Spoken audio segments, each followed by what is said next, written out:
videoma şöyle giriş yapıyorum ve asla kesmiyorum. Kayda başlattım, oldu galiba. Ben de şey diyorum, sesim geliyor mu işte? İnsanlar onu hatırlıyor, sesim geliyor mu? Ama ne Aynen. yapayım, gelmiyor gerçekten. Bak, senin sesini de almak zor oldu. Ya evet işte ben de çok zor giriyorum. Ay ya ne yapacağız biz bir içerik YouTuber işlerini nasıl halledeceğiz? Yaşlılık. Teknolojiyle böyle savaşarak. Bu ne? Çalışıyor mu? Oldu mu bu? Aynen. Bu arada kayda başlattım. Merhabalar Derin Universe sakinleri, hepiniz hoş geldiniz. Bu bölüm Merhaba. Talk Modu'nun konuğu benim. Bayıldım. Bütün videolarını döndürüp döndürüp izlediğim, 3 kanalını da takip ettiğim Dilara Tunes var. Merhabalar. Hoş geldin, sefalar getirdin Hoş diyorum bulduk. Dilara'cığım. Teşekkür ederim efendim. Teşekkürler. Beni davet ettiğiniz için çok teşekkür ederim. Ne demek? Öncelikle seninle zaten tanışmak çok istediğim için de önceden konuşmuştuk, sohbet etmiştik. Fikirlerine bayıldım, videolarına bayıldım birisin. Bunu Teşekkür ederim bu önceden söylemek mukabele. istiyorum. Aynen. Ben magazin kültürü denildiğinde bu yeni nesil magazincilik de aşırı derecede şu anda popülerleşti ama senin Evet. yerini ben çok başka bir yerde görüyorum. Çünkü sen olay konuşmuyorsun. Bunu senden önce de konuşmuştuk. Yani Hı hı. önceden de konuşmuştuk. Olayları çok aslında temel kavramlara indirip bize neyi göstermeye çalışıyorlar şu an? Halka neyi göstermeye çalışıyorlar noktasındasın. Hı hı. Ben bu yüzden senin videolarını çok gerçekten bilgilendirici buluyorum. Ya bunu nasıl akıl ettin peki? Böyle bir yere indireyim ve bu bir de daha aslında saygı duyulası bir nokta. Çünkü kimsenin PR'ından şey almıyorsun. Yani kimsenin adını Yok. kullanarak Yok evet yok. videonun başlıklarına da asla ad koymuyorsun. O ünlülerin adını koymuyorsun. Yani Doğru. bu nasıl başladı her şey? Ya, aslında, hani, sadece magazinle ilgili konuşmak, bir noktada sıkıyor insanı zaten. En başından beri de insanların ilgisinin çok çabuk kaydığını fark ediyorsun. Kanalın ilk zamanlarında evet, ünlüler hakkında bir şeyler istiyorlar ya da, bir konu oluyor, o konu hakkında konuş istiyorlar ama ya, ben bu konuyu niye konuşayım ki? Hani, hangi sıfatla konuşacağım? Bir, ben bu konuyu neden konuşuyorum? İki, gerçekten ben bununla neden ilgileneyim? Bana ne katıyor? Bunları da düşünmek lazım ve çoğu insan aslında magazini, pop kültürü ve, hani, böyle güncel konuları birazcık basite indirgiyor ama bu yaşanan bütün olaylar magazinde de kendini şey olarak buluyor. Hani, bazı olayların sonucu olarak çıkıyor. İşte, bir şeyler yapılıyor ve onun sonucunu görüyoruz ve bunu konuşuyoruz ve bu sebeple de o sonuçları fark ettiğimizde diyelim ki, işte, bu PR kültürüdür ya da, işte, filmlerin tanıtımıdır, ünlülerin durduk yere böyle alakasız çıkışlarıdır falan. Tamam ama bir de bunun bir öncesi var. Neden bu hale geldi? Bunu konuşabilmek.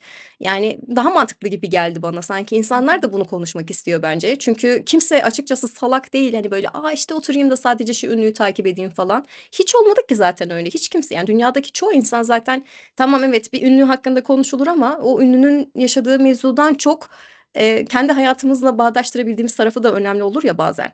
Özellikle de pandemiden sonra, pandemiyle birlikte hatta öyle ünlülerin çok daha böyle maddesel güçlerin ortaya koyması, malikanelerinden çıkıp Imagine cover yapmaları falan, hani düşünün ki cennet diye bir şey yok falan diye insanlara böyle saçma sapan şarkılar söylemeleri ve bunu normal zannetmeleri aradaki o büyük sınıf farkını, o çatışmayı daha da netleştirdi. İşte biz bir hayat yaşıyoruz ama onlarla yaşadığımız hayat aynı değil.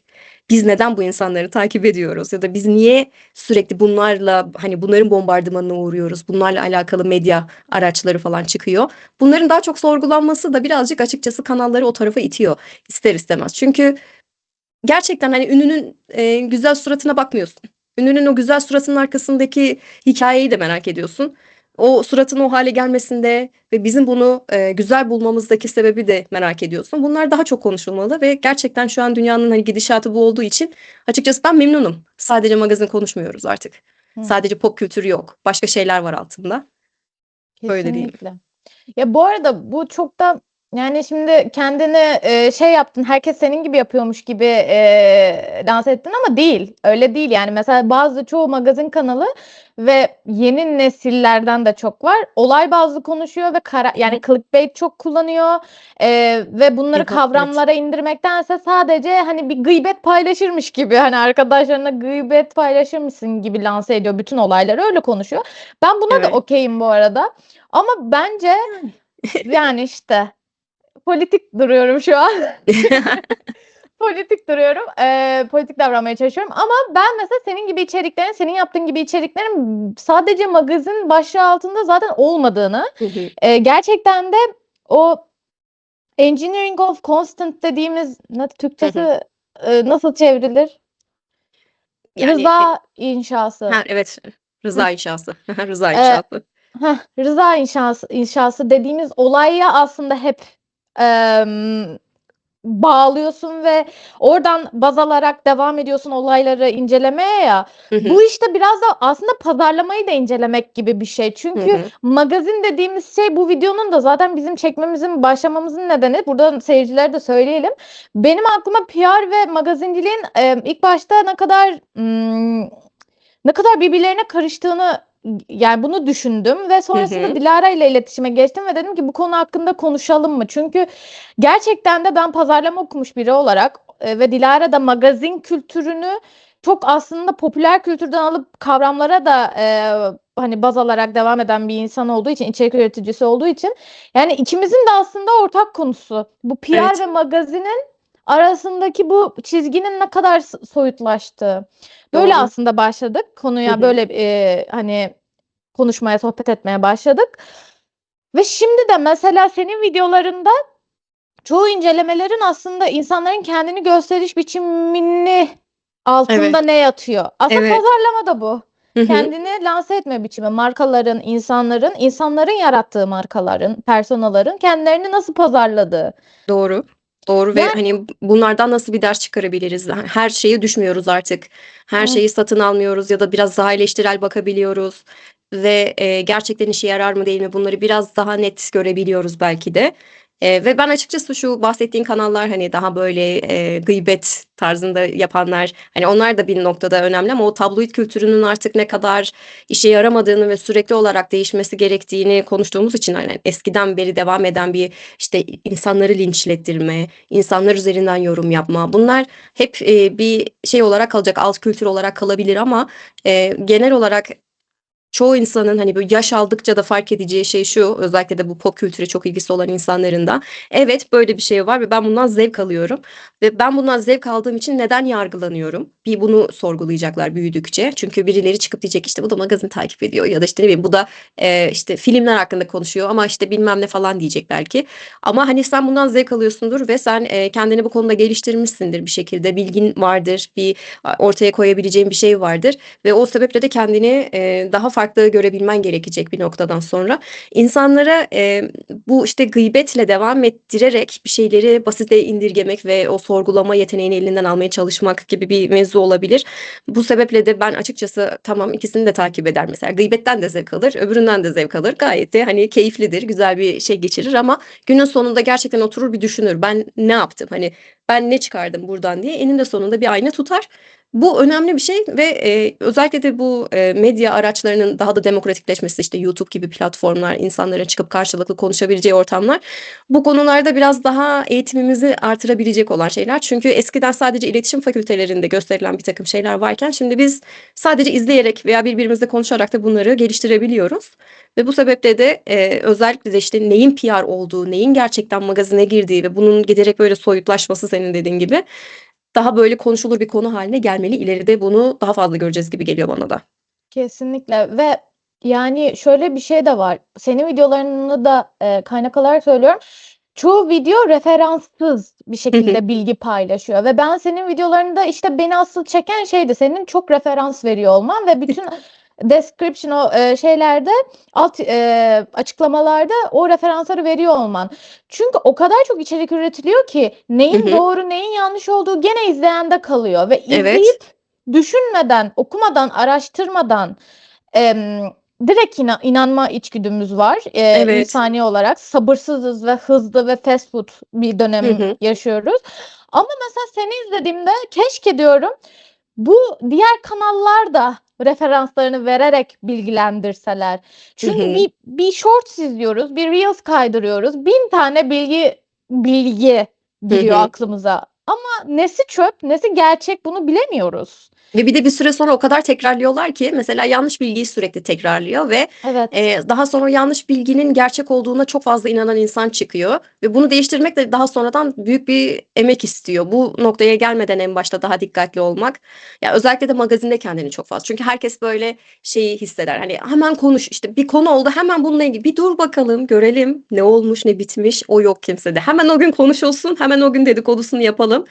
Ama biraz bir hafta beklese bir anda bütün olaylar değişiyor.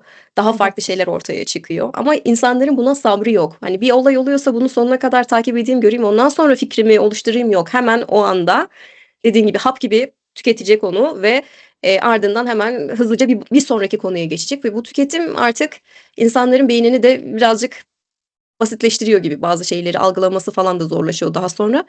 Ve bunu kontrol edebiliriz yani. Hepimizin yapabileceği şeyler var bu konuda. Kesinlikle.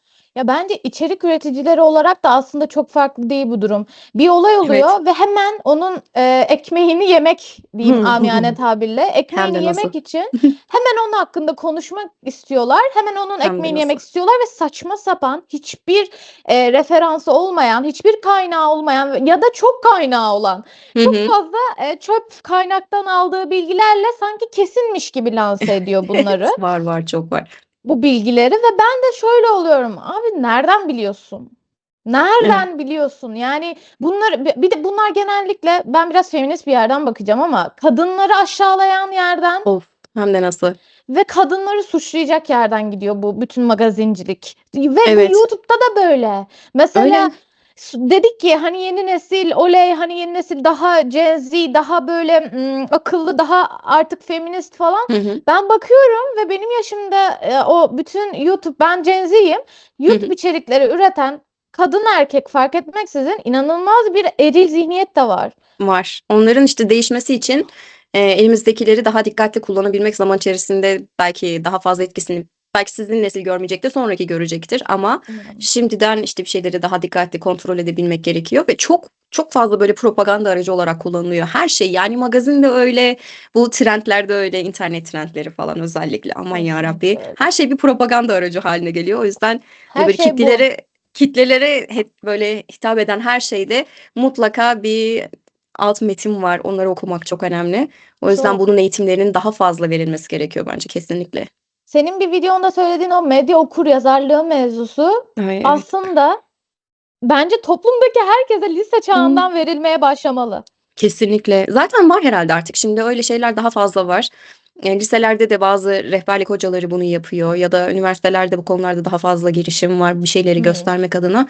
Ama bireysel olarak herkesin bu konudaki kendini geliştirme isteği daha fazla gibi görüyorum ben şimdilik. Yine de ileride bu medya okuryazarlığıyla alakalı belki işte eğitimde de yerini daha Umarım. fazla alacaktır diye tahmin ediyorum. Var bu şekilde girişimler. Türkiye'de var yani en azından bildiğim. Ya, şöyle, biraz daha, hep daha üniversite dönemine Hı hı. dair, üniversite yaşındaki insanlara veriliyor ama ben biraz da şuradan bakıyorum. Bence ergen yaştaki insanlar daha bunun tüketicisi aslında pop kültürün ve Hı medyanın. hı. Hep her zaman da böyle gidecek. Daha Öyle. tüketici olan kısım hep daha genç nesil olacak ve onların biraz bilinçlenmesi için bunun yaşının biraz daha indirgenmesi ve ya hatta Evet. ortaokuldaki insanların artık mesela ortaokuldaydı işte 15-14 yaşında ya da 13 yaşındaki insanların bu medya ne demek? Ben neyi okumalıyım? Hangi bilgi doğru, hangi bilgi değil? Bu ChatGPT'nin de gelmesiyle birlikte dünyamızda yani şu Evet. anki dünyada çok zor gerçek bilgiye ulaşmak. Kesinlikle. Güya kolay gibi duruyor ama giderek zorlaşıyor ve, hani, ben, böyle, bazen kullanayım istiyorum yapay zekâ ile ilgili. Bu güncel konuların işlenmesi falan inanılmaz zor yapay zekâda çünkü güncel değil hiçbir şeyi. Yapay zekâda şu an öyle bir güncellik yok. Bir Yok. bilgi veriyor ama o bilginin üzerinden 3 sene geçmiş diyelim ki ve o 3 sene içerisinde neler neler olmuş. Bununla alakalı sen özellikle bilgi girmelisin ki kendisini güncelleyebilsin. Hı Sana hı. faydası falan olmuyor ve eğer gerçekten, hani, onun güncel olduğunu düşünen, diyelim ki 3 sene önceki bilginin hâlâ geçerli olduğunu düşünen birileri yapay zekâdan faydalanırsa vay hâline. Pek öyle faydalı değil şu anda. İstediğimiz faydayı sağlamıyor şu an. Tabii faydalı olduğu çok kısım var. Gerçek bir asistan gibi de çalışabilir, sana farklı yollar sunabilir ama Hı hı. bilgi paylaşımı konusunda yine herkes kendi başına bir şeyler yapmak zorunda. Yoksa yok yani. Yok. Yani o AI'da söylediğin gibi biraz daha tools olarak kullanılması Hı gereken bir hı. şey. Result yani sonuç olarak değil de ben mesela genelde Evet. şey olarak kullanıyorum. Çok uzun kitaplar, bilgi Hı veren hı. kitaplarda mesela profesörlerin kitaplarında, akademisyenlerin kitaplarında okumaktan üşeniyorsam o kadar uzun kitabı yükleyip şey diyorum ya bu kitaptaki önemli bilgiler de Hı ne hı. ona göre karar veriyorum okuyup okumamaya da mesela. Yani çünkü o kadar çok kitap var. Hepsini aynı anda okuyamayacağıma göre böyle karar vermeye çalışıyorum. Hı hı. Ama işte bu senin bir aracın ya, amacın değil. Evet. Yani Evet, evet, araç. araç. Araç olduğunu insanlar unutuyor. Daha çok böyle çok, körü körüne bağlanan insanlar oluyor. Hayatını ona göre şekillendirenler oluyor. Bu çok büyük bir yanlış yani gerçekten ona Yani dikkatli olmak lazım. çok. Bir de bu arada şey de yapmak istemiyorum. Senin gibi böyle birkaç tane buradan da izleyenlere ben öneririm. Hı hı. Biliyorlardır zaten seni izliyorlarsa da çoğu da ünlü YouTuber içerik üreticileri ama Dilara Tunes, Milo TV, Lilo TV üçü de bu Evet, konuları çok iyi bir şekilde işleyen kanallar. Hepsini teşekkür zaten ederim. ben buraya koyacağım. Artı olarak da önerebileceğim ben mesela Drama Pasta'yı da beğeniyorum. Drama Evet. Pasta'nın da araştırarak Hı yaptığını hı. düşünenlerdenim. Şokopop'u beğeniyorum. Evet. Evet. Çok araştırarak Şokopop'un bu yapıyorlar. konulardaki bilgileri falan da inanılmaz fazla. Evet. İşte Yani bir 90'lar devamlılık yapıyor ama ve şöyle bir şey var. Hani bizim şeylerde YouTube içerik üreticilerinin sürekli bir bezdirmeye çalışmaları var. Yani bu Drama Pasta'ya da yapılıyor, Şokopop'a da yapılıyor, bana da yapılıyor, başka bir sürü insana da yapılıyor. Çağlar'a falan da yapılıyor. Yani sürekli bir seni ben bezdireceğim ve bir daha bunu yapmayacaksın. Böyle saçma sapan davalar açanlar, saçma sapan gereksiz yere peşine düşenler, strike atmaya çalışanlar böyle artık bir sal falan yapasın geliyor. Çünkü gerçekten ortak noktayı kaçırıyor insanlar. Hani sen ortaya bir şey koyuyorsun. Ortaya koyduğun şey hakkında eleştirilme gibi bir durumun olacak. İllaki olacak. Sen de beni eleştirebilirsin. Ben de seni eleştirebilirim. Ya da ortaya bir şey koyuyorsan insanlar bu konu hakkında konuşacak. Sadece eleştiri olmak zorunda da değil. Zamanında bu yaşanmıştı. Bunu diyebilir insanlar. Hayır, hayır. Sadece benim söylediğim şekilde ilerleyecek ve benim anlatış tarzım insanlara geçecek diye böyle bir egoya bağlayanlar oluyor Türkiye'de özellikle. Ve şey yapıyorsun böyle yani güzel bir şey olabilecekken, daha fazla insana daha iyi bir biçimde bir şeyler aktarılabilecekken hani bak bunu yapan insanlar var. Araştırıyor, ortaya bir şey koyuyor, bir içerik çıkarıyor. Bu onları baltalayalım. Dur ifşa edelim. Yok işte ayağına tutup çekelim. Yok bir şeyi kaydıralım falan. Hep böyle sürekli bir negatiflik yüklüyorlar ve şey yapıyorsun en son. Ben ne yaşıyorum ya? Ben niye bunu yapıyorum falan havasına giriyorsun. Yani eminim bu aslında bunu yapmak saydıklarımızın için yapıyorsunuz. Bir şey çoğunda var söyleyeyim mi? yani bu yaşanan mevzu var. Hepimizde var bu içerik üreticilerine. Şöyle Sarmayın düşün. lütfen. İçerik üreticisine Pes etmeyin. sarmayın. Bu arada ben şunu söylemek istiyorum. Bence bunun için yapıyorsunuz aslında. Bu söylediğim örneklerde de öyle, sende de öyle. Hı Bu hı. insanları biraz triggerlayın ya. Triggerlayın. Biraz böyle bir yerlerinde kımıldansınlar ya. Neden? Kim kime Evet. dokunmuyor bu dünyada? Kim kime dokunmuyor? Anladınız mı? Yani bir Yani de kötü bir şey yapıyorsan bırak da konuşulsun. Yani kötü bir şey yapıyorsan yani yapmazsın bir dahaki sefere. Aa tamam bak bu şekilde anlaşılıyormuş dersin. Daha sonra da daha bunu düzelterek yoluna devam edersin. Ama hayır hem kötü bir şey yapacak hem de istediği gibi yönlendirecek. O işte ego savaşları. O aba altından sopa göstermeler. Memleketimin 20 ya, yıl belki bu hani medya şeyinde daha fazla yer edindi ne yazık ki. İstediğimi de yaparım, istediğini de söyleyemezsin. Öyle bir kafa var yani burada. çünkü çoğu da yaptı ve çoğu da bu medya patronlarıyla ilişkileri yüzünden çoğu da Evet. konuşulmadı ve öylece kapandı gitti. Ve 20 yıl sonra gidip de İbrahim Tatlıses'e onur ödülü verebiliyorlar o yüzden. Ay hem de nasıl ya? Of. Televizyon Yani açıyorsun hala şey böyle mendil bana sallayacak adam. hakaret ediliyormuş gibi hissediyorum artık ya Ya televizyonda. evet. Gerçekten bana Gerçekten artık hakaret yeter. ediliyor. Bana şu an yüzüme biri nah çekiyormuş gibi hissediyorum. Hakikaten ama yani onur ödülü falan. Sen ne Evet. okuduysan yalan deniliyormuş gibi. Ya ne Hı hı. okuduysan hepsi yalan. O söylenilenlerin hepsi yalan. Bu Hiçbir şey adam yapamazsın. Bak onlar hala burada falan oluyor. ama işte siz bunu yapmıyorsunuz çünkü. Hı Siz hı. diyorsunuz ki hayır yalan değildi. Referanslarım bunlar. Bak bunların hepsi doğruydu. Burada adamına göre oynayan sizsiniz diyorsun yani. Evet, onlar da diyor Tabii ki ki de para bende diyor. Onlar da öyle diyor. neydi? Kroyum ama para bende. Tam olarak öyle ya valla. Ya of gerçekten bu arada bu geçmişten de bahsederken geçelim. Bu geçmiş zamanda sence geçmiş zamanda PR ve magazin arasındaki çizgi ne durumdaydı? Şimdi ne hale geldi? Yani geçmişte ne gibi farklılıklar vardı? Yani bence geçmişle şu an arasında şöyle çok büyük bir fark olduğunu düşünmüyorum ben şu sebeple. Yani bu özellikle de filmlerin tanıtımıyla alakalı falan konuşacak olursak hani böyle bir PR bir de gerçekten bir magazin haberi falan ikisi arasında orada da o zamanlarda da büyük bir şey var, girişim var bu hani PR için bir şeyler yapalım diye ama daha böyle ufak çaplı kalırdı belki bazı şeyler ama şimdi daha böyle büyük kitlelere yayıldığı için çok daha farklı anlamlar çıkabiliyor.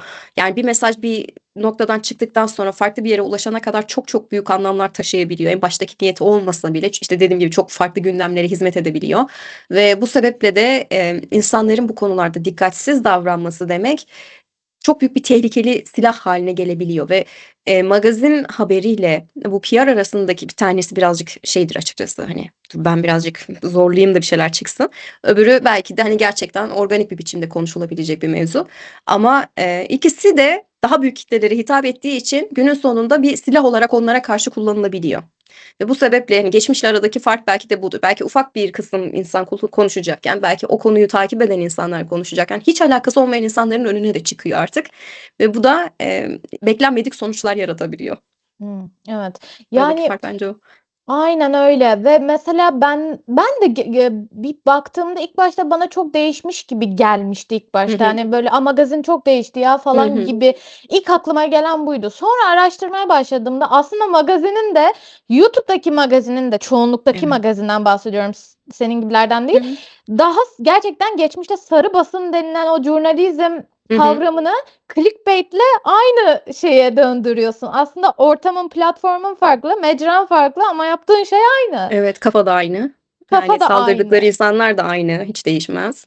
Yani şöyle bir bakıyorum mesela, diyorum ki hani bir ders çıkarmışızdır belki, daha farklı bir şey olmuştur. Mesela bu işte tabloidlerden çok daha geriye gitmeyeceğim ama diyelim ki işte Britney Spears'e karşı ya da işte onun dönemindeki diğer kadın ünlülere karşı başlatılan işte bu kilo muhabbetleri özellikle Britney Spears'ın işte bir sene işte çok kilolu falan diye gösterildiği ama bizim şu anda baktığımızda herhangi bir kilo göremediğimiz o sene hani nerede falan diye bakıyoruz ya ve bu konuda linçlenmişti falan. Değişmiştir diye düşünüyorsun. Hayır değişmedi. Daha sonra işte Selena Gomez'ler, Taylor Swift'ler eleştirildi kilo konularında. Zayıf olmaları için belli bir baskı uygulandı. Şimdi Ariana Grande'ye hala dün olmuş hala Ariana Grande ne kadar kilo verdi falan diye konuşuluyor. Ya da Elvira mıydı? Doğru mu? hala böyle bir işte Lizzo kilo vermiş mi, vermemiş mi? Ya hala mı biz bundayız? Kaç sene geçti artık aradan lütfen bunu geride bıraksak olmuyor mu? Bakıyorsun 90'larda Kate Winslet'e karşı yapmışlar. Titanic ilk çıktığı zamanlarda şişko kız diye anlatmışlar Kate Winslet'i. Tamam ya. Bakıyorsun şişko kız nerede? Yok şişko kız mı? Yok, öyle bir şey yok. Yani sürekli bir kadınlara karşı ve onların görünüşüne karşı bir şey var ve bu değişmiyor. Hani değişmişti? Asla. Hani dersimizi almıştık? Hani artık bunları konuşmuyorduk? Sürekli karşımıza çıkarılıyorsa, kasıtlı bir biçimde karşımıza çıkarılıyorsa ki şu anda öyle, o zaman da öyleydi, hala öyle. Demek ki hiçbir şey değişmemiş. Hiçbir şey öğrenmemişiz. Ya benim üzüldüğüm şey gerçekten hep mesela televizyonda da bazen küçükken mesela benim küçüklüğüm şeye denk geliyor. Bu işte benim stilim, bu Hı tarz hı. benim falan. Ben küçükken bunları izledim ve şu anda dönüp baktığımda şöyle bakıp böyle şey diyorum. Aslında ne kadar yani paralı bir mecrada yayınlanması Hı hı. gereken bir şeyi topluma çok ücretsiz bir biçimde verilmiş ve buna ben Müge Anlı'yı da katıyorum biliyor Hı musun? hı. Yani Müge Anlı tarzı işleri de katıyorum. Çünkü bunlar da mesela topluma inanılmaz böyle çok normal olayları çok normal bir şekilde veriyormuş gibi Hı hı. ücretsiz bir biçimde televizyonda yayınlattırıyorsun. Hı hı. Ama sonra gelip bu Jasmine olayını biliyorsundur. Hı Hani hı. HBO Max'in ise Rütük ceza verdi falan. Mesela gelip buna Rütük karışıyor. Hı Para hı. verilen bir mecrada kendi isteğimle izlediğim bir şeyi Hı hı. izleyemezsin diyor bana. Çünkü orada amaç şey değil ki hani gerçekten toplumun ahlakını korumak değil. Oradaki amaç o değil ki. Orada bir inşa var. Hı, Kabul görecek olan hareketler, düşürülen bir standart. Kabul görmeyecek olan hareketler senin bireysel tercihlerin. Yani sen orada tercih ediyorsun diye zaten sevilmiyor. Sen ona para vermeyi tercih ettiğin için o sevilmiyor.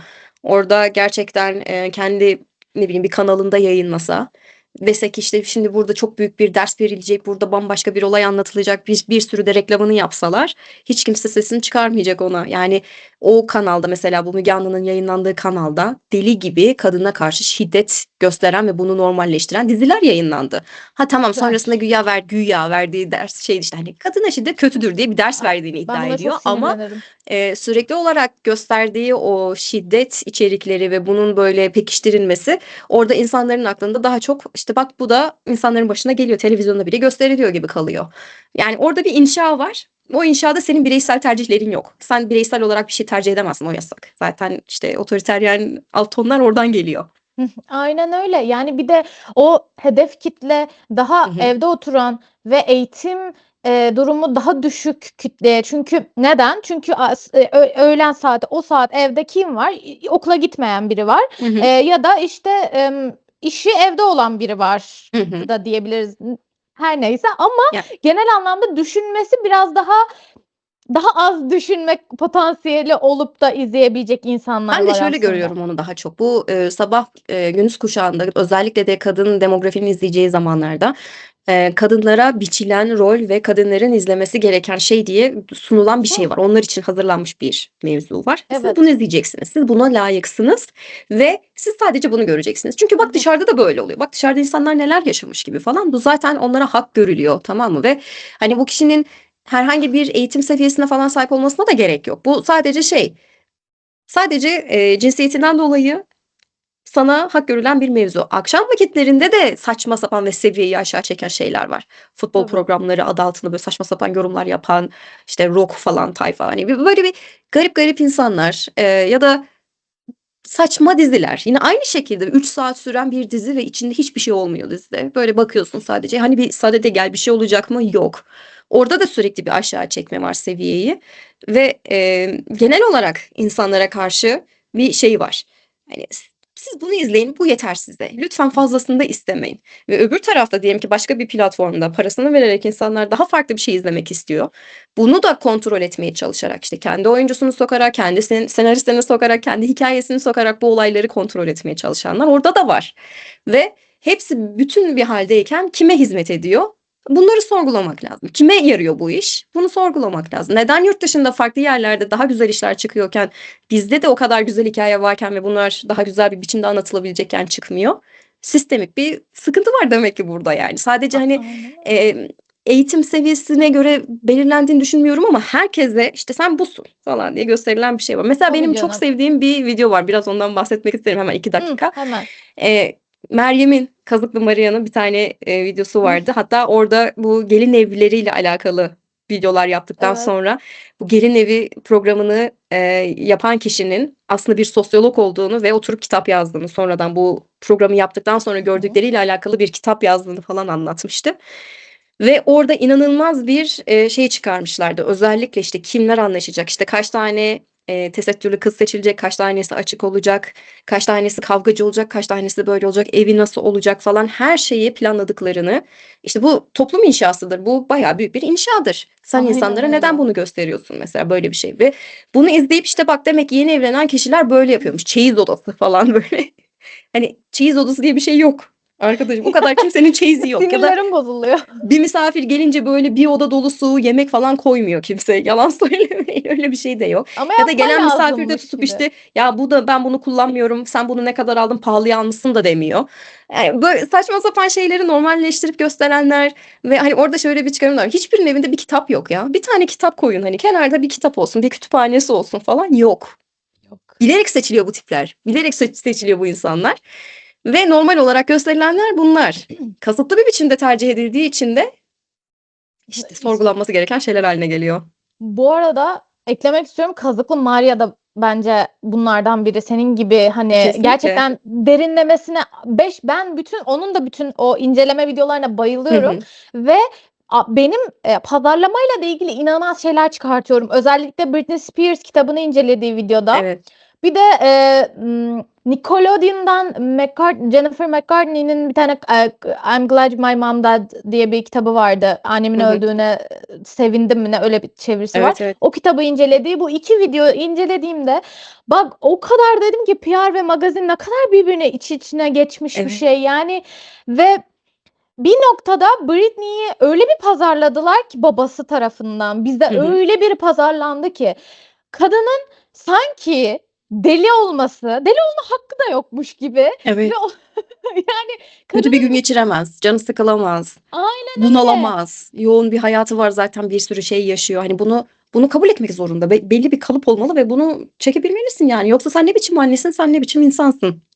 Ve bu Britney'e magazinin yapılan. aslında bu kadar iğrenç magazini demek istiyorum. Bu kadar kadını aşağılayan magazini Hı alıp hı. adam pazarlama aracı haline getirip aslında bizim yıllarca Britney'nin öyle görmemizi, bunun bir persona olduğunu, bunun aslında bütün bu Britney ile ilgili olan her şeyin onun Evet. hayatının bilerek pazarlandığı ve bir freak show'a döndürdü aslında Evet. yıllara Evet. şey yapınca. Ve kimse var olan suçu görmedi. Evet. Ve Ve bu gördüklerinde de böyle açıkçası insanlar performatif bir şekilde yaklaştılar. İşte Britney'i kurtaralım, Britney'e yardımımız olsun. Şimdi herkes dağıldı çil yavrusu gibi. Britney ne oldu? Britney iyi mi? Hala şey bekliyorlar, işte böyle kötü bir şey çıksın bekliyorlar ya da kesin bunu, yani bu böyle olacak, kesin işte bir yerde patlayacak falan şeklinde konuşan insanlar. Ya gerçekten umursamamışsın o zaman. O zaman o gerçekten umursasaydın sonrasında neler olabileceğini de düşünüp ona destek olmak için bunun altyapısını oluştururdun ama öyle bir şey de yapmadılar. Sadece o anda konuştular, bir anda böyle büyük hype'landı, ondan sonra bir anda söndü. işte yani Güvenilmiyor. peki Güvenilmiyor insanlara yani. işte mesela ne oldu şimdi? Hı hı. Mesela bence bunun en büyük örneklerinden biri daha bir tane dizi vardı. Quiet on the Set diye bir belgesel Hı hı. yaptılar. Quiet Hı on the hı. Set Nickelodeon'la ilgili bir belgeseldi ve Evet. mesela ben işte buralarda PR ve magazin arasındaki olay gerçekten çok acayip derecede bulanıklaşıyor ve ben Evet. diyorum ki şu anda biz bunu konuşuyoruz ama biz magazin olarak konuşuyoruz. Evet. Ve kimse de çıkıp olan suçlular ve gerçekten birileri harekete geçmiyor. Hı Çünkü hı. suç anlatılıyor. Ne derler ona? Taciz var. Ortada tecavüz var ve bunu çıkıp bir oyuncu başına gelen şeyin Hı hı. bu bana yaptı diyor. Peki biz Evet. ve bir ay boyunca konuşuyoruz. Peki ne oldu? Ne oldu? Mesela o bir ay boyunca biz bunu konuştuk. Ne oldu? Hiçbir şey O olmadı. Sonunda suçlular hiçbir şey olmadı. Evet. Dava açılmadı ya da o kişiler hani herhangi bir şeye tabi tutulmadı. Hala iş yapmaya devam ediyorlar. Kendi isimleriyle yapmasalar bile yatırımcılarıyla yapıyorlar. Hani para koyup yine başka türlü işler falan yapıyorlar ve hala o sistem devam ediyor. ve Hiçbir şey olmadı. aslında bu magazin olarak başlayan şey PR'ları haline geldi. Evet. Evet. Yüzsüz bir şekilde PR'ları haline geldi. Bakınız Kendilerini Kevin Spacey ya da Armie Hammer, bunlar yani çok büyük şeylerle suçlandılar. Kötü anılıyorlar ve bu insanların artık iş yapamaması lazım.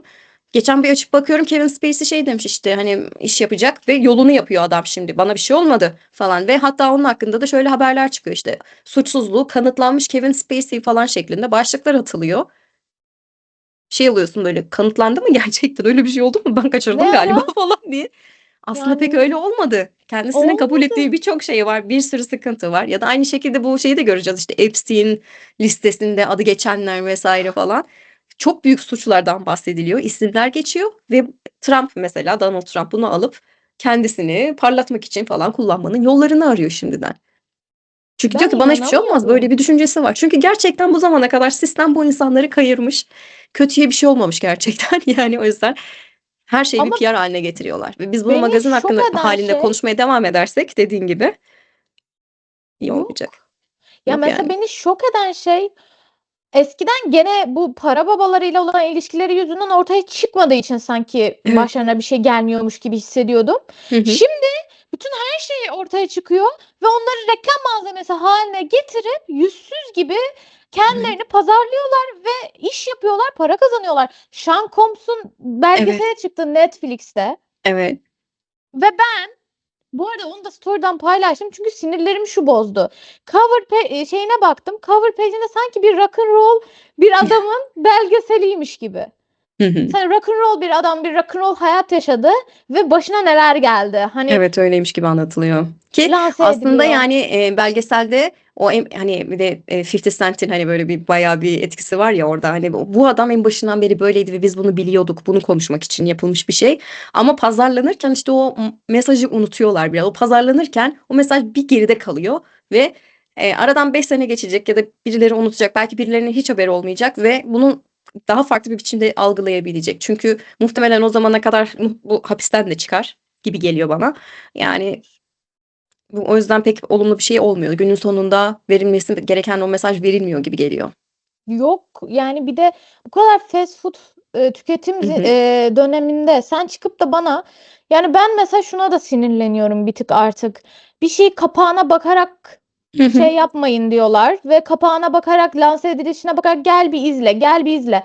Tamam abi, gel bir izle de bu insanların toplu olarak baktığında insanlar o kapağa bakacak. Evet, O evet. şeyi Rage bait görecek. yapıyorsun işte. Senin yaptığın rage bait ve kötü bir şey. İnsanların kötü bir biçimde ilgisini çekmeye çalışmak hoş bir şey değil. Bunun daha yıkıcı tavırları var. Sonunda böyle daha kötü şeyler olacak. Sen her ne kadar, ben bundan bir kere bir videoda bahsetmiştim. Her ne kadar videonun içinde güzel bir şeyden bahsetmiş olsan bile başlığınla, kullandığın thumbnail'ınla, işte hani kendini ifade ediş biçiminle o yanlış dediğin mesajın altına çiziyorsun sadece. Evet Evet, diyorsun. Bak böyle bir şey var diyorsun. Rage bait sadece aynen buna öyle. yarıyor yani. Sen onu gidip legendary bir şekilde koyduğunda Evet. kimse sana dönüp de şey demeyecek.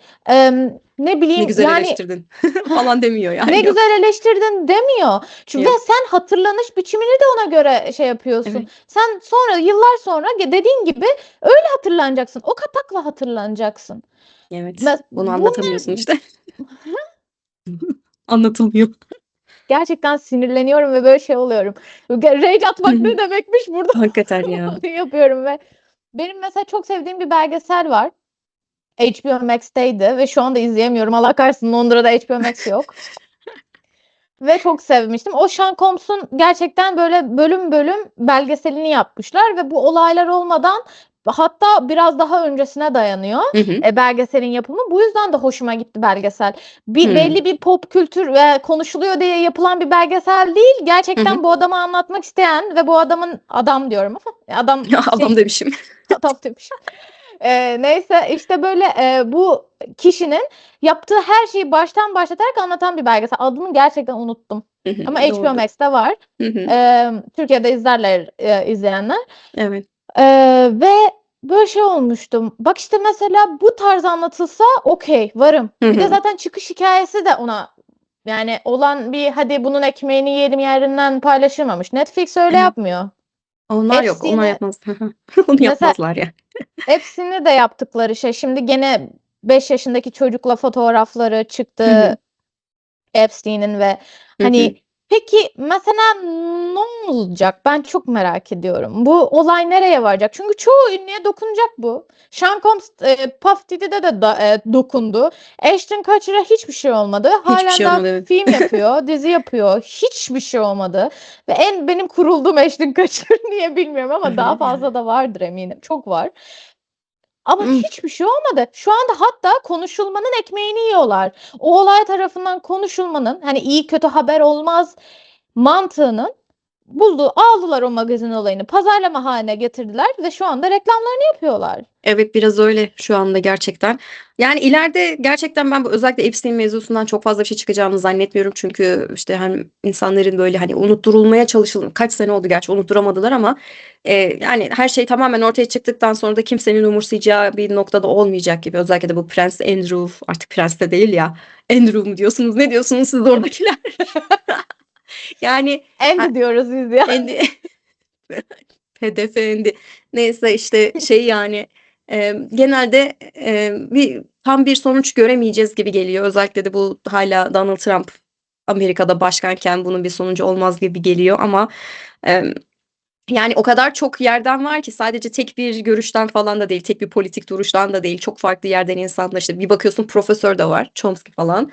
Ondan sonra bir bakıyorsun Bill Gates var. Böyle saçma sapan hiç alakasız insanlar falan var. Bill Clinton'ın hani falan olmuş olmamış bir şey fark etmiyor günün sonunda. Hepsi aynı şeyin içerisinde ve Evet. o yüzden yani bu sistemin ne kadar derine gittiği ve kimsenin bir şey yapmayacağı düşüncesi insanlarda büyük bir işte korku yaratıyor ama işte tam da bu sebeple zaten insanların izlediğini, gördüğünü sorgulaması gerekmiyor mu daha çok?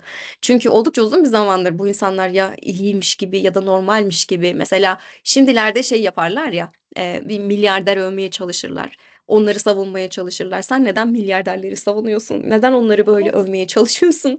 Sana nasıl bir faydası var bunun? Benden yanlış geliyor bana. İyi bir milyarder diye bir şey yoktur. Etik bir Yok. milyarder diye bir şey yoktur. Yani bu kadar büyük paralar kazanan ve hani çok etik dışı hareketlerle büyük paralar kazanan bir insanı savunmaya da ihtiyacı yoktur ama bizdeki bu algının değişmeye başlaması işte bunların sorgulanmasıyla gerçekleşiyor ya belki.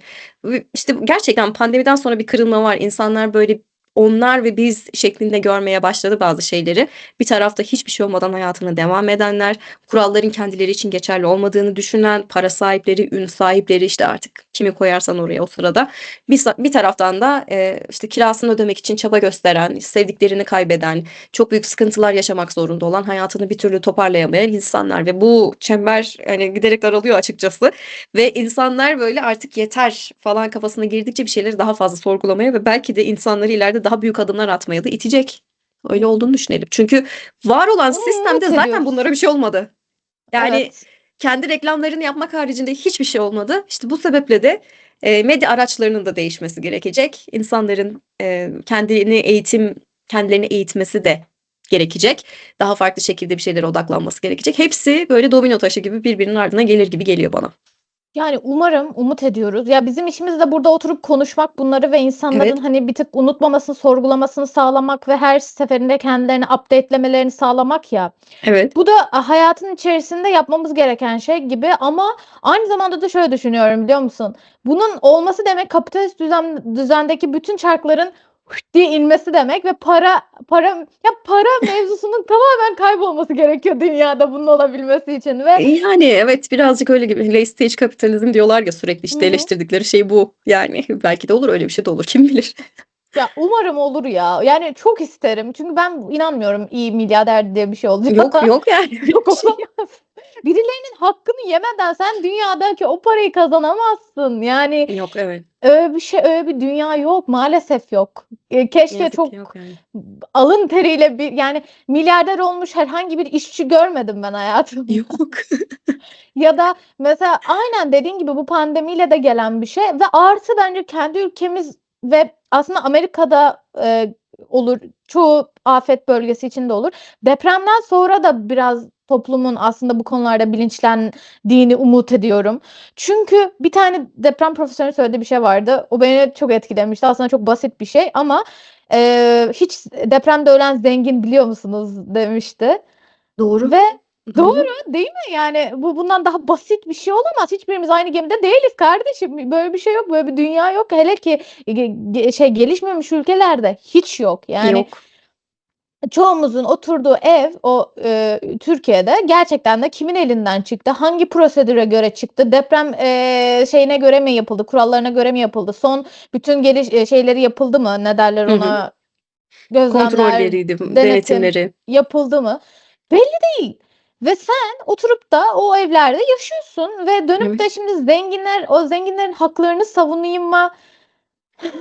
Ya merak etme onların Yani haklarını kimse alamaz ellerinden hakikaten yani. alamaz yani şu an zaten Ki ama onların elinde işte senin de hakkın var ama aslında. öyle bir korkuyorlar ki öyle bir korkuyorlar ki bir an düzenleri bozulacak diye. O Korksunlar ya. yüzden Azıcık kımıldansınlar ya. Azıcık kımıldansınlar. Yani azıcık bir doğru düzgün o İşte o sebeple de pop susturmaya işlere çalışıyorlar daha çok. Yani daha çok sus, çok şey yapma falan. Mesela bu şey de açıkçası biraz yalan bir gündem denilebilir. Bu hani nüfus işte azalacak ve ülkelerin işte üretkenliği hani üreme şeyleri düşüyor, o oranları düşüyor falan diyorlar ve bunun için bir şeyler yapılması lazım yoksa insanlık yok olacak gibi bir algı oluşturuluyor. Ama sonra birazcık derine inip bakıyorsun gerçekten ortada böyle bir algı var mı? Yok bakıyorsun Elon Musk atmış ortaya bu olayı falan böyle. Şey yapıyorsun. al Hayır ya bu böyle olmamalıydı. Tamam ya. düşüşler olabilir hani böyle oranlarda falan düşüşler olabilir ama bu böyle medeniyetin sonu geliyor.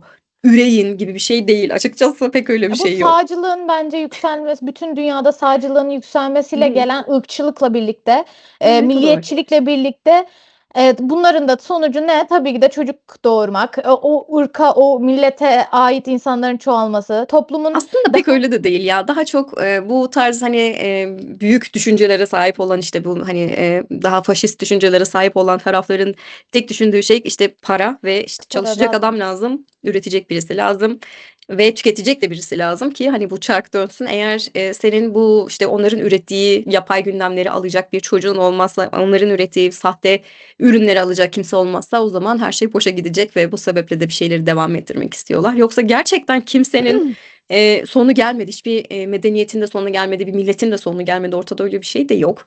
Yok ya. Eğer öyle Ben bir mevzu varsa da zaten, hani, ona doğru evriliyoruz demektir ve bu, hani, evrimi de kabul etmek gerekiyor bence bir noktada. Demek ki azalmamız gerekiyor. Belki de dünya bizim azalmamızı istiyordur.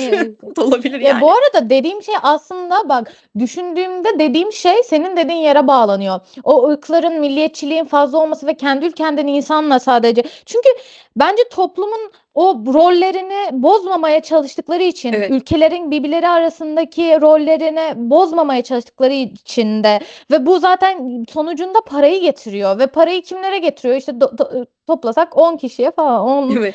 kişiye falan götürüyor parayı. Çünkü bu rolleri bozmamaya çalışıyorlar. Dünya düzeninde ülkelerin rollerini nasıl bozamazlar? Gelenekselleştirerek o ülkeleri, toplumları gelenekselleştirerek, birbirleriyle bağ kopartarak. Çünkü ya bu dediğim hani kendi ülkenden insan daha fazla bu aslında bir noktada buna bağlanıyor. Kendi Evet. ülkenden insanın daha fazla yetişmesi, kendi geleneklerine bağlı yetişmesi, başka toplumu tanımaması, başka insanlarla iletişime geçmemesi, Hı hı. dünyanın başka bir yerinde olan zulmü, savaşı görmemesi için kendi toplumuna dönüp kapanması gerekiyor. Evet. Bu Son bütün zamanlarda çok bahsediliyor değil mi bu? Hani dışarıdaki şeyi görmeyin, hani dışarıda başka bir hayat varı düşünmemen için yapılan şey diye çok fazla bu şekilde içerik yapan insan da gördüm. Gerçekten evet, değindikleri doğru bir noktada var. Yani istiyorlar ki senin yaşadığın hayat normal zannet. Herkes için geçerli bu. Senin bu yaşadığın şey normalmiş gibi göstermeye çalışan çok fazla insan var. Bu işte yönetimde olan değil. Değil ama ve değil. normalinin Bu arada bir şey diyeceğim. Arkada ezan. hiç gelmiyor bu arada Allah. ses. Benim dibimde Sıfır. tam şu an çünkü o yüzden. Benim, bir şaka yapacaktım da kesmeye üşendim. Ya şey telif atıyorlar ya ezana o yüzden. Ha, gelmiyor. Hiç yani ses kaydetmiyor Sonra şu senin anda. şeyin olmasın, sana bir şey olmasın diye. Çok politik olduk ya. Bir anda böyle dünyayı Ama bir kurtaracağız. şey söyleyeyim zaten biraz da bu konu böyle. Yapacak Öyle. hiçbir şey yok. Yani PR ve magazin dediğimiz olay magazin sadece ünlü oyuncu, pop Kesinlikle şarkıcı değil. magazini değil ki. Kesinlikle değil. Bizim Ve bunu niye gördüğümüz, bize niye bunu izletiyorlar? Bunun ardında ne var? Sen aynen bunu öyle. gösteriyorsun ama sen bunu gösterirken arkada neler oluyor? Yani bunlar önemli. Zaten amacın politikanın olmadığı hiçbir şey olmadığını düşünüyorum Ay ben. evet Her ya. şey politiktir bu hayatta Öyle. ve zaten bunu istemiyor olsam geleneksel medyadan birilerini bulup onlarla yapmak isterdim. O yüzden Hakikaten öyle. Öyle ve onlar yani. çok güzel yapıyor çünkü bunu. Ay evet. Politikaya girmeden nasıl ya işte nasıl yapıyorların karşılığı televizyon zaten maalesef. Ve Ay. ya şey adı nedir bu konuştuğumuz aslında şey geldi aklıma. Bu PR ve magazin mevzusunu önceden de konuştuğumuzda böyle şiddet kültürünü, kadına şiddeti savunan boomer ünlüler oluyor ya. Evet. Tam olarak bunu yapmıyorlar mı aslında? Hala Kendi yapıyorlar. pazarlamaları haline getirip konuşulmaya çalışıyorlar. Evet. Evet Olan yani. magazin dediğimiz şeyi, magazin de değil o artık Hı kriminal bir hı. olayı Hı hı. kendilerine ürün haline getiriyorlar. Şimdi burada nerede etik, ahlak? Yok. Yok yani öyle bir şey yok. Etik aranmıyor işte. O hareketlerde etik aranmıyor. Ve Şimdi bende şöyle bir kitap var. Onu da buradan göstereyim görmek isteyen olursa. Gerilla PR diye. Burada da yazar özellikle şeyden bahsediyor.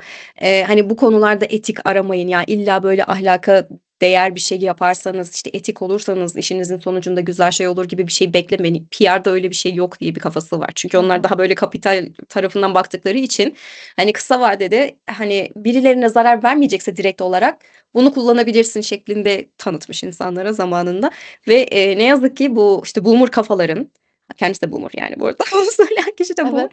Yani bu boomer kafaların özellikle tamam ya her şey bana mübah. Ben istediğim gibi konuşurum, istediğimi de yaparım, reklamımı da yaparım, çekilirim kenara düşüncesi hani bu cebini dolduracak ya onun için uzun vadedeki hedefi onun cebine doldurmak zaten hani kısa vade bile değil. Bu sebeple de birçok şey harcayabiliyorlar ve bu harcanan şeye bakıyorsun ne harcanmış diye. İşte kadının toplumdaki yeri harcanmış oluyor. Yani insanların genel olarak eğitimden bekledikleri harcanmış oluyor. Para kazanmak isteyen ve hani kendi eğitimine göre bir şeyler yapan insanların geleceği harcanmış oluyor. Bakıyorsun hepimiz harcanıyoruz günün sonunda her şekilde harcanan taraf biziz yani ama Evet. onlar o anda reklamını yaptı, cebine doldurdu, işte etkinliğine gitti, ödülünü aldı vesaire. Bunlar devam ediyorlar hayatlarına. Buna Bu artık bir yerde arada dur demek lazım. Keşke. Bu arada ama şöyle bir şey de var. Şimdi bana sorarlar ki sen pazarlama okuyorsun. Nasıl bakıyorsun bu konuya? Hı Çünkü hı. pazarlama ben son 2 yıl üniversitede de okudum. Burada şimdi onun üzerine de master yapıyorum ve şöyle bir düşünce gelişti bende. Neyi nasıl pazarlama herkesin yaptığı bir şey. Biraz Hı hı. negatif algılanan da bir şey Evet. açıkçası. Aslında sen kendini tanıtırken de insanlara kendini pazarlıyorsun Hı ve hı. manipülasyon da biraz negatif gibi bence lanse edilen ama aslında herkesin yaptığı bir şey ve neyi nasıl yaptığınla ilgili bir şey, bir mevzu bu. Mesela pazarlamada etik ahlak denilince benim aklıma şu geliyor. Doğru insana doğru mesajı vermek. Hı hı. Eğer sen doğru insana doğru mesajı verdiğini düşünüyorsan kendi içerisinde etik ve ahlaklı olmuş oluyorsun. Evet. Ama bu etik ve ahlak kendi içerisinde mi sadece etik ve ahlak çerçevene uyuyor? Toplumsal ve insani bazda bakınca da mı o çerçevenin içerisinde oluyor? İşte eğer ortaklaşa bir kümede bulaşabiliyorsan etik ve ahlaklı bir yerden bir pazarlama Hı hı. yapmış oluyorsun. Hı Ve hı. bu işte çok aslında riskli bir konu ve her bir insanı konuşturmak, bir markayı konuşturmayı pazarlama zannediliyor ve Evet. uzun Evet. vadede baktığında sana para kaybettirecek o aslında biliyor musun diyorum. Yani mesela Türkiye'de de ben yapımcıları düşündüğümde Hı hı. pazarlamalarını, dizilerinin pazarlamalarını çok kısa süreli yaptıkları için olan magazini kullanıyorlar. Evet. Olan pop kültürde olan küçük küçük içerikleri kendilerine entegre edip o diziyi öyle pazarlıyorlar. Hı hı. Ve bu yüzden de işte diyorum ki o yüzden Hollywood'da Türkiye'de kalıyor. Yani Hollywood'u Hı çok hı. ünlü bulduğumdan, yani çok başarılı ve etik bulduğumdan değil Doğru. ama uzun vadeli bir pazarlama ve Evet, o evet. magazini de pazarlamaya öyle entegre Hı hı. edebildikleri için Yani olduğunu sinemanın düşünüyorum. başından beri var olan bir şey aslında bu bahsedilen. Hem PR'da hem işte bu sadece pazarlamada. Ama bizdekiler böyle günü kurtarayım, bugün konuşalım. Tamam ben zaten bugün satacağım ürünümü, yarın Allah kerim falan diye böyle bir şey Yani gibi düşünüyorlar. düşünüyorlar. Ben şeyi de sevmiyorum. Bir de bu özellikle sosyal medya ile birlikte insanlara karşı özellikle söylenen, verilen bir mesaj var. Markanızı geliştirin. Herkes marka, herkesin geliştirmesi gereken bir imajı var. Ama, hani, biz hâlâ bir insan olarak geçiyoruz ya mesela. Şimdi sen olayını hani, bu eğitimini alan birisi olarak söyle istersen. Ben marka değilim, ben marka olmak istemiyorum. Ben marka olarak kendimi pazarlamak da istemiyorum. Ama, sosyal medyada sürekli dayatılan şey o. İşte, sen bir markasın, o duruşu sergile, insanlar, işte, sana aşinalık kazansın falan. Ya ben insanlar bana aşinalık kazansın diye içerik üretmek istemiyorum. Belki olamaz mı? Hani, ben marka olmak istemiyorum, olamaz mı? Ben bir ürün satmak istemiyorum, olamaz mı? Ve bunu var ya, o kadar çok şeyini yaşıyorum ki. Sadece konuşalım ya. Hani muhabbetimiz olsun. Bu ortamda amacına uygun kullanalım. İlla bir şey satmak için kullanmayalım ama herkes bir şey satıyor. Herkes marka. Herkes böyle planlamasını yapıyor. Herkes böyle pazarlamacı falan oldu ve bu beni var ya şey yapıyor artık. Ya doğru şeyi mi yapıyorum? Ben yanlış yapıyorum herhalde falan gibi düşündürüyor. Çünkü hayır bence ben şöyle düşünüyorum. Pazarlamayı yanlış yerden ele aldıkları ve Hı hı. herkese de aslında yönlendirmeye çalıştıkları insanlara doğru düzgün anlatmadan bir Evet. kalıp şeklinde marka aslında buna bize şöyle söylenilmişti. Persona yaratmak. Her Hı hı. marka bir persona yaratır ve o persona üzerinden kendilerini satarlar. Ama insan dediğimiz şey de eğer içeriklerinde kendi personasıysa zaten Hı kendi hı. personasını seçmişse kendi olmak dışında orada markasına yüklediği başka bir şey yoktur. Çünkü personası da Hı hı. yarattığı persona da kendisidir. Kendisini sürdürmek dışında kendi fikirlerini, kendi duruşunu, kendi bakış açısını sürdürmek dışında yaptığı her şey yarattığı markaya aslında aykırı bir şeydir. Ve o yani marka dediğimiz şey aslında o persona bence ve personaya sen çıkıp da yarın bambaşka tarzda kendinden bambaşka tarzda bir içerik ürettiğinde aslında bazında yaptığın marka dediğimiz şey personana Hı hı. aykırı bir şey yapmış oluyorsun zaten.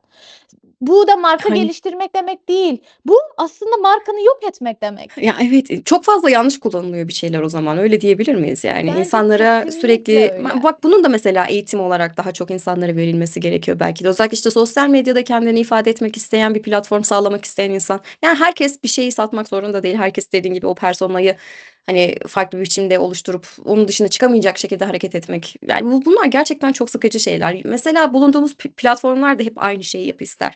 Sen burada otur konuş, başka bir şey yapma falan ister.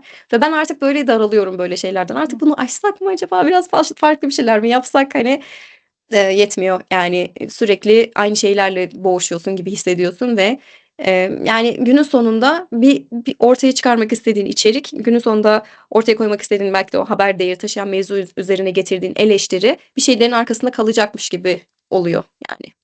Böyle bir şey Evet. var. Çünkü Yani ve izlendi mi, izlenmedi mi? Acaba işte arka plana böyle yapsan daha mı çok izlenir? Ya amaç o muydu? Amaç arka plandaki ne bileyim ışık mıydı yoksa verdiğimiz mesaj mıydı? Bunu kaybediyoruz gibi geliyor bazen. İşte ben tam bu noktada pazarlamanın iyi ve kaliteli insanlar için doğru düzgün Hı yapılması hı. gerektiğini düşünüyorum. Çünkü o kadar kötü, içerikler için çok fazla pazarlamaya maruz kalıyoruz Hı ki hı. asıl iyi içerikleri için Ay, yapılması evet. gereken şeyi göremiyoruz. Pazarlama işte bir tık riskli bir konu. Hı Yani hı. gerçekten de gerekli bir şey.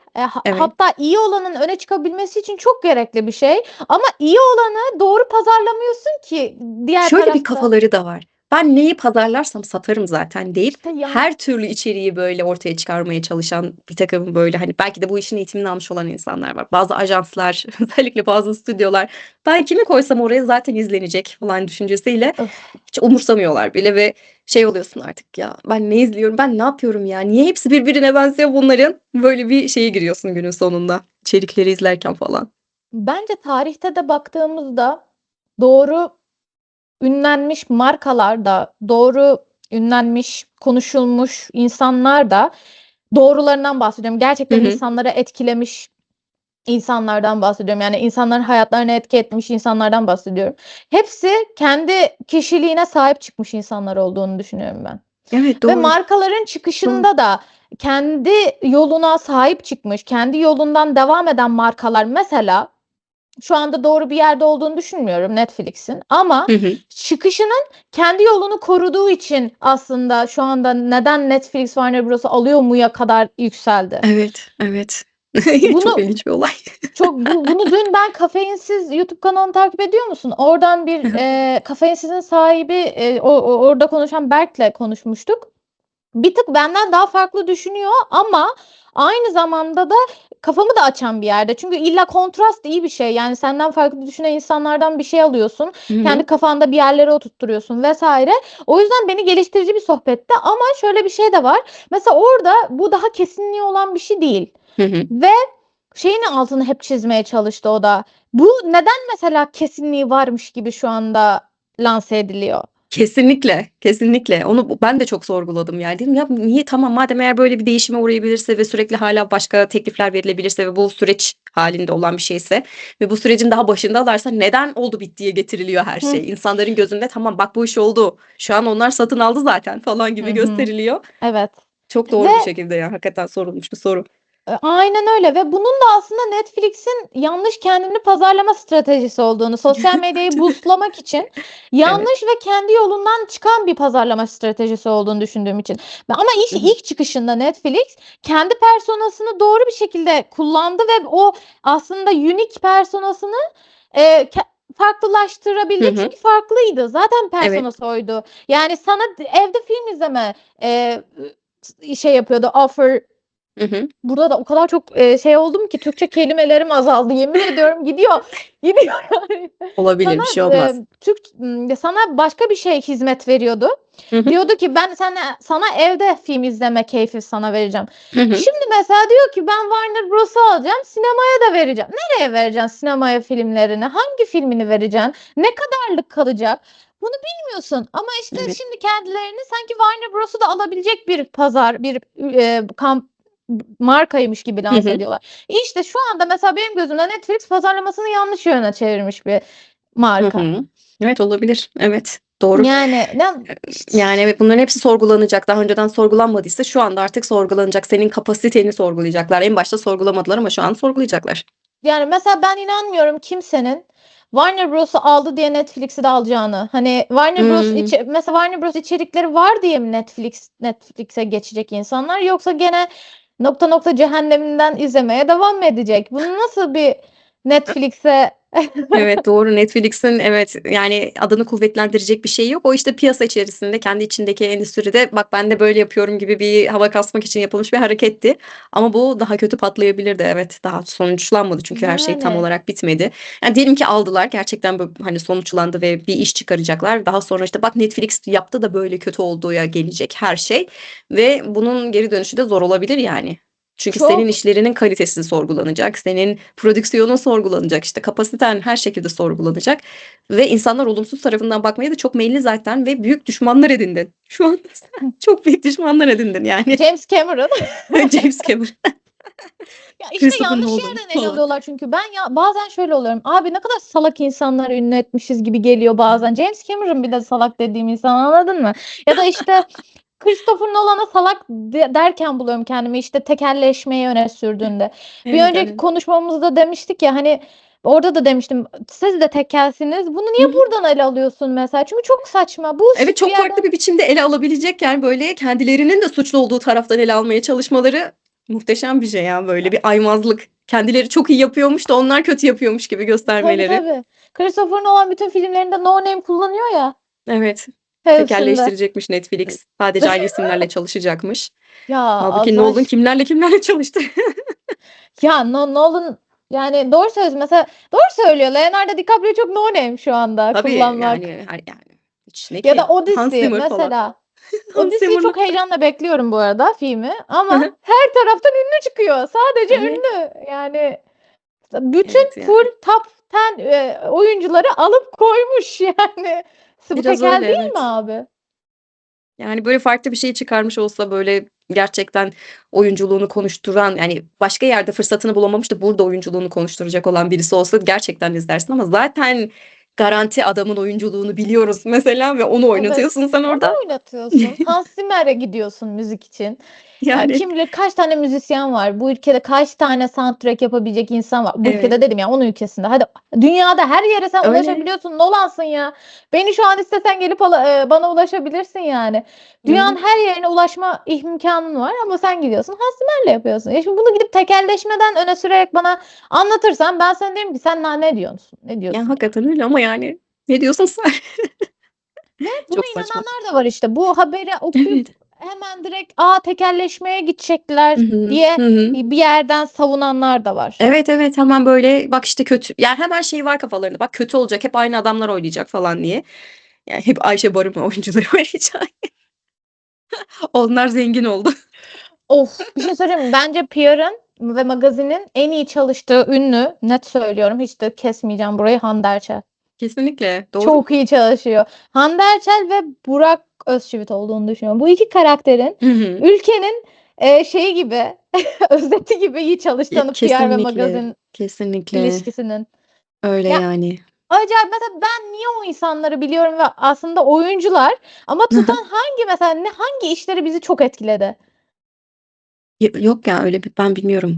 Gerçekten Bir işlerini tane iş bilmediğim için gelmiyor bir şey aklıma. diyemeyeceğim ama Burak Özçivit ilk neyde vardı? Bak onu bile hatırlamıyorum. Hani onu meşhur eden şey neydi onu bile hatırlamıyorum ben. Nasıl bu Ben de adam meşhur oldu bilmiyorum. mesela? Ben sadece Burak Özçivit'i Muhteşem Yüzyıl'da izledim. Orada mı vardı ki acaba? Ben hiç Orada onu bil. vardı. Neydi orada? Ben Muhteşem Yüzyıl guilty pleasure'ım, o yüzden Ben bilmiyorum ki şeyini. Burak Özçivit orada var mıydı? Neyi hatırlamıyorum ben. orada Olaylarını bir bilmiyorum. tek vardı. Çünkü ben Muhteşem Yüzyıl'ı çok seviyorum, Allah kahretsin. Hayallerinden sıkıldıkça Hürrem sahneleri açıp izlerim. Burada o kadar feministlikten bahsedip bundan bahsetmem biraz şey oldu ama Yok yapabileceğim canım, hiçbir olabilir. şey yok Guilty pleasure yaşımdan yani. ötürü. Orada Olabilir. vardı bir tek. Bir tek orada izledim ama şu anda milyonları kazanıyor. Hı hı. Mesela ben Yani nereden? şeylere demişti, sen demiştin değil mi onu? Nerelere gidip yemek yiyordu? Bir takım Heh, kadınlarla gidip evet yemek bunu yemek için para alıyor. bu söyle, hiç utanmıyorum. Gerçekten utanmıyorum. Yani Arap adam, kadınlarla yemek yemeye giden ünlümüz. ya Dubai'ye gidiyor, kadınlarla yemek yiyor İnanılmaz. otelde ve mesela bunu bir Türk kadın yapsa, oyuncu yapsa Hı hı. Türkiye'ye giremez bir daha geri. Öyle bir hale getirirler ki onu. Öyle bir Evet. alıp bir Yani işte taraflara Dubai'ye giden sokarlar ki. isimler, işte influencer'lar şöyle kötü böyle kötü diyorlar ama Dubai'ye giden Kimler kimler yani onları Ya sayalım hepsini. kimler? Ben Sanki şeye Dubai'ye gitme bayılıyorum. kötü bir şey gibi. Hani böyle Meryem lanse edip Üzerli'ye şey demişler. Onu duydun mu? Affedersin sözünü kestim. Çünkü yok direkt estağfurullah. aklıma geldi. Şey diyorlar işte şu kadar paraya gidip yemek yemişsiniz gibi bir şey söylüyorlar ve bayılıyorum o kadına. Şey demiş o kadar ucuza gitmezdim demiş. O videoyu da izledim sonra. O kadar tatlı, o kadar doğru söylüyor ve kendisiyle o Yani. kadar barışık ki. Mesela bu kadın yapsa böyle bir şey. Zaten Hı Meryem hı. Üzerli'ye neler yapmıştı magazin Oo, evet evet. zamanında. Evet. Şu Hala da yapmaya çalışıyorlar. hala Hala yapıyorlar yani. bitirdiler ki onun kariyerini bitirme yani şu anda çok daha ünlü bir yerde olabilecekken değil. Çok iyi bir Evet. çıkmış bir oyuncu. Yani harika bir rolle no name bir şekilde çıkmış bir Hı oyuncuydu. hı. Oradan magazin onu o kadar aşağılamasa işte yok çocuk sahibi oldu, böyle oldu, şöyle oldu, evlenmeden çocuk sahibi oldu, Hı hı. dizisini bıraktı gitti falan filan diye aşırı şiddet uygulamasalar o kadına şu an belki de işte o kadar paralar kazananlardan biri de ya halen daha kazanıyordur da Hı hı. şey yani daha Ama çok yine de daha konuşulan bir farklı bir yerde oyuncuydu. olurdu. Daha farklı bir şey olurdu belki de. Ama bunu Kesinlikle asla bence. bilemeyeceğiz. Çünkü o yoldan geçildi yani artık. Bitti gitti Bundan yani. sonra yapacakları tabii ki daha hani kendisine ait daha böyle farklı bir gözle görülebilir ama onun o geçen güzel zamanlarını geri getirir mi? Yok. Bilemeyeceğim. Ama Onu magazinde bilemeyeceğiz. full biz işte şeyleri konuşuyoruz, kadınları konuşuyoruz. Evet. Evet. Erkek nerede? Mesela ben Evet. neden kimse mesela şey adı nedir? Bu arada konu bitti. Pierre'le magazinden çıktık bayağı böyle şeye geçtik. Kadın erkek magazinine geçtik ama seni bulmuşken konuşurum Dilara. Tabii canım. Videomu koyacağım Konuşalım. ya video seni bulmuşken soracağım. Şey konusunda ne diyorsun? Mesela bu Şahmaran falan diye örnek göstererek Serenay Sarıkaya'ya aşırı tekelleşmenin sanki Hı hı. başrolü Serenay Sarıkaya. Netflix'in şeyi Serenay Sarıkaya'ymış gibi Hı lanse hı. edildi falan filan. Ama aynı platformda Çağatay Ulusoy'un 7-8 tane dizisi var Çağatay mesela. Ulusoy kesinlikle yani şeyin tekeli o. Çağatay Ulusoy şu an. Onun olmadığı bir dizi bir film var mı onu bilmiyorum ben Türk şeylerinde. Neye baksam hep kapağında ya o var. Ama kimse onu konuşmaz ama Serenay'ı konuşurlar. Çünkü niyeyse böyle bir Serenay Sarıkaya kolay bir hedefmiş gibi gösterilmeye çalışılıyor. Ki Kadın. değil yani. Değil kusura bakmayın ama değil. Ama işte hani bir de mesela Çağatay Ulusoy da iyi bir oyuncu olabilir belki. Hani bir şey diyemeyeceğim. Onun oyunculuğunu eleştirmek gibi bir şey söylemeyeyim şimdi. Ben bilmiyorum çünkü hani onun oyunculuğunu eleştirecek bir dönem yok benim hani eğitimim yok. Onunla ilgili bir şey söyleyemem ama e, bilemiyoruz. Hani iyi midir, kötü müdür? Biz başka şekillerde konuşabiliyoruz ancak şu anda. Ve hani onun daha fazla bir şey yapabilmesi, onun daha fazla fırsat bulabilmesi. Yine aynı şekilde bir sürü fırsat bulabilen hep aynı isimler. İşte aynı şekilde devam eden isimler ve işte bunların menajerleri vesaire falan. Hani tamam konuşalım, devamını da getirelim ama sonrasında mesela bak şöyle bir değişiklik oldu diyebiliyor muyuz? Hayır diyemiyoruz. Onların işlerinin kalitesiz olduğunu göstermez. İşte Serenay Sarıkaya'nın işinin kalitesiz olduğunu göstermez ya da işte Çağatay Ulusoy'un işinin kalitesiz olduğunu göstermez ama insanların oyuncu tercihlerinin vasat olduğunu gösterir. Sürekli aynı isimlere gidiyorsan kusura bakma bu sizin gerçekten bu işi bilmediğinizi gösterir. Yani başka adam mı yok hakikaten yani. Bir de zaten etik olarak da kas direktörü, ajans, menajer yani kas Evet, o direktörü değil mi? menajer. Bu Muhteşem Yüzyıl bunun en büyük şeylerinden biridir. Kas direktörü Ayşe Barım'ın en yakın arkadaşı ve Muhteşem Yüzyıl'ın kastına baktığında hepsi Ayşe Hep Barım'dan. aynı. Full Evet. Ayşe Barım'dan. Yani ya şimdi bunda etik diye bir şey yok. Çünkü zaten bence şurada problem. Yetişmiyor ki. Ya mesela sadece Hı hı. kas direktörü olmak işi sadece menajer olmak olan kas direktörü ya biz endüstriyelleşmemiş bir endüstri var Evet. açıkçası. Roller yok.